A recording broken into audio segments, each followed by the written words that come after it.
Dito nga ako, umaasa ako, malamig, Cainta Rizal to eh. Alangya, init pala. Mainit kasi yung pagtanggap nyo. Ikaw naman, Manong, tumatawa ka kagad eh.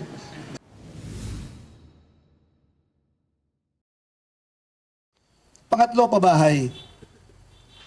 6 na milyon na Pilipino ang walang disenteng bahay. 6 na milyon. Kalikasan, problema rin dito sa Pilipinas. Iba na ho yung panahon ngayon. Kung kayo ay dating magsasaka, yung araw ng pagdating ng ulan, iba na. Yung tag-init, iba na rin. Dito nga ako, umaasa ako, malamig, Cainta Rizal to eh. Alangya, init pala. Mainit kasi yung pagtanggap nyo. Ikaw naman, Manong, tumatawa ka kagad eh. Di ba? So, yun o yun, kalikasan, problema ho. Di ba? At ganun din kapayapaan.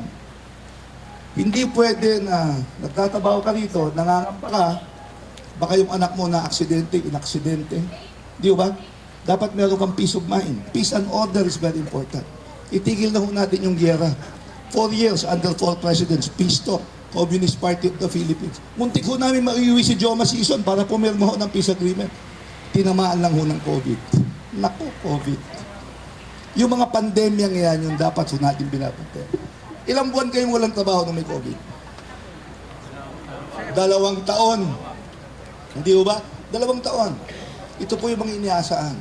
Tayo po ay nagdarasal, kasama ng dasal natin kanina, sa mga kababayan ng ating Pilipino na hindi pinalad katulad natin. So may chance pa ho na gumanda ang ating buhay. Ito lang ho simpleng tanong. Magkaiba ho income natin. Aaminin ko naman po eh. Hindi naman ho ako plastic na tao. Ano ho?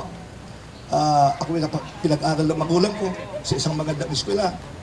Hindi ako nakapagtapos kasi na-shoot to kill order nga po ako. Aktivista ako dati. Pero yung mga anak ko, sinigurado ko magtapos. Sinigurado ko magtapos. Yun lang ho.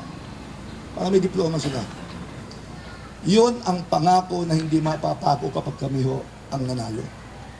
Dapat mas maraming eskwelahan na katulad ng PUP, UP, TIP, para yung mga anak ko, at hindi ho nakasento sa Manila.